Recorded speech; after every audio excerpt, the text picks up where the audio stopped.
Assalamualaikum warahmatullahi wabarakatuh.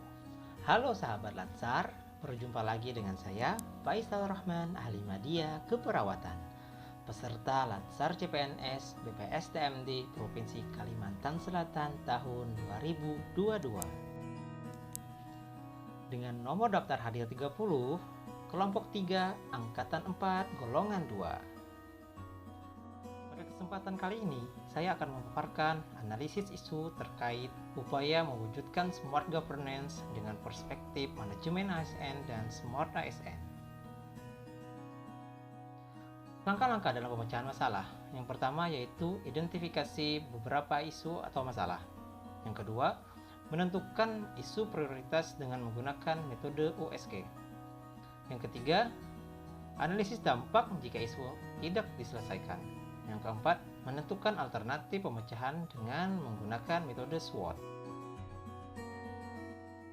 Saya bekerja sebagai pelaksana terampil perawat di Puskesmas Martapura Timur. Menurut Permen Pan RB nomor 35 tahun 2019, adapun tugas jabatan fungsional perawat kategori keterampilan sebagai berikut.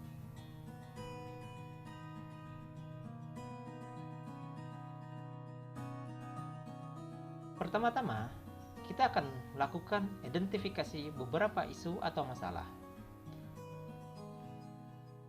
Selama masa orientasi di Puskesmas Martapura Timur, ada beberapa masalah yang dapat saya angkat. Di antaranya, 1. Penerapan program 5 momen cuci tangan pada karyawan Puskesmas masih kurang disiplin. Faktanya yaitu masih banyak karyawan Puskesmas yang tidak menerapkan program 5 momen cuci tangan seperti sebelum kontak dengan pasien, setelah kontak dengan pasien, dan dalam melakukan tindakan aseptik. Yang kedua yaitu cakupan pelayanan imunisasi dasar rutin di Puskesmas masih rendah. Faktanya masih banyak masyarakat yang tidak mau membawa anaknya ke Puskesmas untuk imunisasi. Hal ini disebabkan karena kurangnya kesadaran dan kepedulian orang tua terhadap imunisasi. Pengaruh lingkungan luar seperti berita hoaks tentang imunisasi. Dan yang ketiga yaitu kurangnya kepatuhan pasien dalam penerapan protokol kesehatan saat berobat ke Puskesmas. Faktanya masih banyak masyarakat yang berobat ke Puskesmas tidak menerapkan protokol kesehatan seperti tidak memakai masker, tidak mencuci tangan, dan tidak menjaga jarak. Langkah selanjutnya yaitu menentukan isu prioritas dengan menggunakan metode OSG. Apa itu metode OSG? OSG merupakan singkatan dari Urgency, Seriousness, dan Growth. Di mana arti dari urgency yaitu seberapa mendesak suatu isu harus dibahas, dianalisis, dan ditindaklanjuti. Sedangkan arti dari seriousness yaitu seberapa serius suatu isu harus dibahas dikaitkan dengan akibat yang ditimbulkan.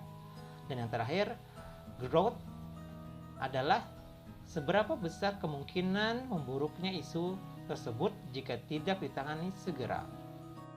Dari ketiga masalah yang saya angkat, didapatkan masalah yang menjadi prioritas pertama yaitu cakupan pelayanan imunisasi dasar rutin di Puskesmas masih rendah dengan total nilai yaitu 11. Selanjutnya, langkah yang ketiga yaitu menganalisis dampak jika isu atau masalah cakupan pelayanan imunisasi dasar rutin di Puskesmas masih rendah tidak diselesaikan. Memiliki dampak yaitu 1. Tidak tercapainya target imunisasi dasar rutin secara global. Yang kedua, meningkatnya angka kesakitan dan kematian terhadap penyakit-penyakit yang dapat dicegah dengan imunisasi atau PD3I.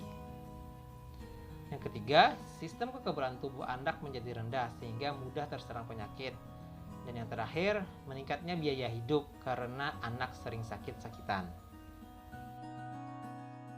Langkah yang terakhir yaitu menentukan alternatif pemecahan dengan menggunakan metode SWOT. Dari masalah yang saya angkat, yang termasuk dalam strength kekuatan, di antaranya tersedianya obat imunisasi yang cukup di Puskesmas, tersedianya tenaga kompeten untuk melaksanakan imunisasi, dan yang terakhir tersedianya petugas yang handal dalam pemberian promkes tentang imunisasi. Sedangkan yang menjadi weakness atau kelemahan adalah kurangnya tenaga pelaksana di lapangan dan kurangnya kesadaran dan pengetahuan orang tua dan masyarakat terhadap imunisasi.